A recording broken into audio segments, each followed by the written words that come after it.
বিএনপির ভাইদেরকে একটা কথা বলি, আপনারা হয়তো অনেকে জানেনও না। পৃথিবীতে দ্বিতীয় ইতিহাস আছে কিনা মান্না ভাই জানলে বলবেন, আমি ভাইয়ের কাছ থেকে শুনতে চাইবো। জিয়াউর রহমান তো একজন সামরিক শাসক ছিলেন।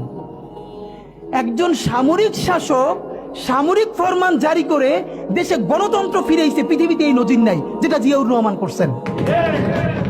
আপনারা কি জানেন এই যে জিয়াউর রহমান গণতন্ত্র ফিরাইলেন, যার মাধ্যমে আওয়ামী লীগও রাজনীতি করার সুযোগ পাইল বাকশালের পর, সেটা কিসের মধ্য দিয়ে? তখন তো সংসদ নাই, সংবিধান তো সংশোধনও করা যাইতেছিল না। কিসের মধ্য দিয়ে? জিয়াউর রহমানের সামরিক ফরমানের মধ্য দিয়ে।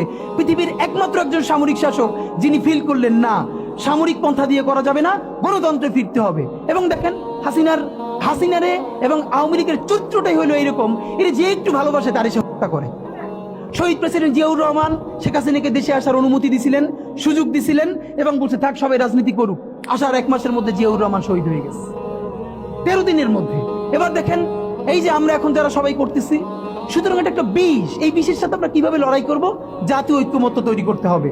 সুতরাং পলিটিক্যাল পার্টি এবং সবার প্রতি একটা কথা, প্লিজ আপনারা বিএনপিকে শতভাগ কর্নার করে দিন না। বিএনপি এই আধিপত্যবাদ বিরোধী লড়াইয়ের জন্য আমাদের একটা বড় শক্তি। এই শক্তিকে এত বেশি কর্নার করা যাবে না যাতে তারা গিয়ে আওয়ামী লীগের হাত ধরে ফেলে। তারা যদি আওয়ামী লীগের হাত ধরে ফেলে তাহলে লড়াইটা তো আমাদের জন্য আরো কঠিন হয়ে যাবে। বরং বিএনপির প্রতি আমাদের চ্যালেঞ্জ হলো, যেই বিএনপি বাকশালী সংবিধানের প্রতি প্রেম দেখাবে তার শহীদ জিয়ার ছবিটার সামনে এনে বলতে হবে যে এই বাকশালী সংবিধান তো জিয়াউর রহমানই ছুঁড়ে মারছিল। বেগম জিয়া বলেছেন এই সংবিধানকে ছুঁড়ে ফেলা হবে। ওমা এখন বেগম জিয়ার চেয়েও নতুন বিএনপি আসছে, বেশি প্রেমের বিএনপি। যেই শহীদ প্রেসিডেন্ট জিয়াউর রহমান ইসলামোফোবিক জায়গা থেকে বাংলাদেশের মুসলমান, বাঙালি মুসলমান সব আইডিয়াকে ধারণ করে বাংলাদেশের জাতীয়তাবাদ তৈরি করলেন। এখন একটা নতুন বিএনপি গজাচ্ছে, কেউ চেষ্টা করতেছে পুরো বিএনপিটাকে একটা ইসলামোফোবিক বিএনপি করা। এ কি ভাই? ইসলামোফোবিক বিএনপি সে কোথায় যাবে? সে কি দিল্লি যাইতে চায়? আমাকে আমাদের বিএনপির এক আপা টকশোতে বললো, আমসে তিনি লজ্জায় মরে যান। একটা মেয়ে কিভাবে এরকম একজনের বাসার সামনে বকাঝকা করতে পারে? তার মেয়ের সামনে তিনি এখনো যদি ধমক দেন, মেয়ে কান্না করে ফেলবে।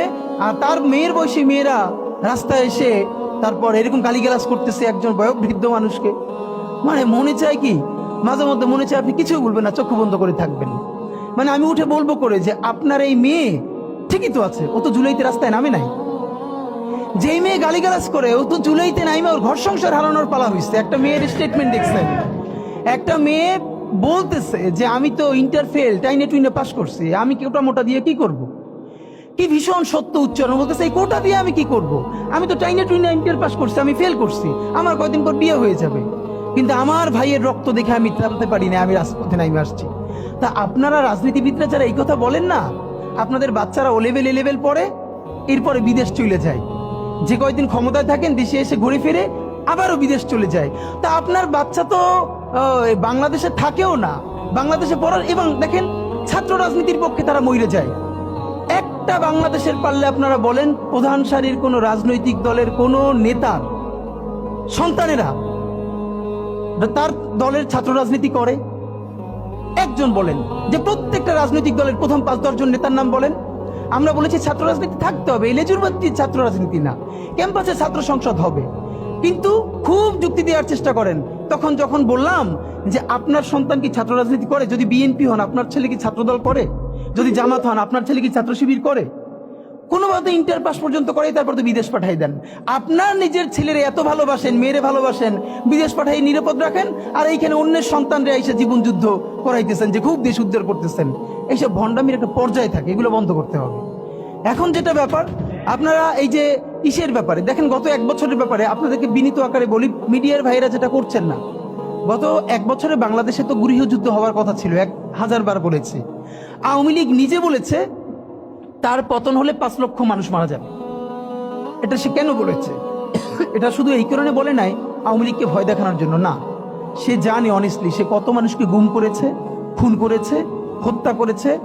এই প্রত্যেকটা পরিবারের একজন করে মানুষ যদি আওয়ামী লীগের বিরুদ্ধে রুখে দাঁড়ায়, তাহলে তো আওয়ামী লীগের এখানে আও থাকার কথা না। আপনি ভাবেন পিলখানা থেকে শুরু করেন, যতজন অফিসার, সাপ্লাই, যত গণহত্যা, এরপরে নিরাপদ সড়ক আন্দোলন থেকে শুরু করে প্রত্যেকটা জায়গায়, সর্বশেষ জুলাইয়ে মিনিমাম যে 1500 শহীদ, এই প্রত্যেকটা শহীদ পরিবার থেকে একজন যদি জান বাজি রেখে নামে, তাহলে এখানে কি অবস্থা হওয়ার কথা ছিল বলেন? অথচ অবাক হই, এইরকম গণহত্যার পরেও জুলাইয়ের শহীদের কোনো পরিবার কোনো রিভেঞ্জ নিল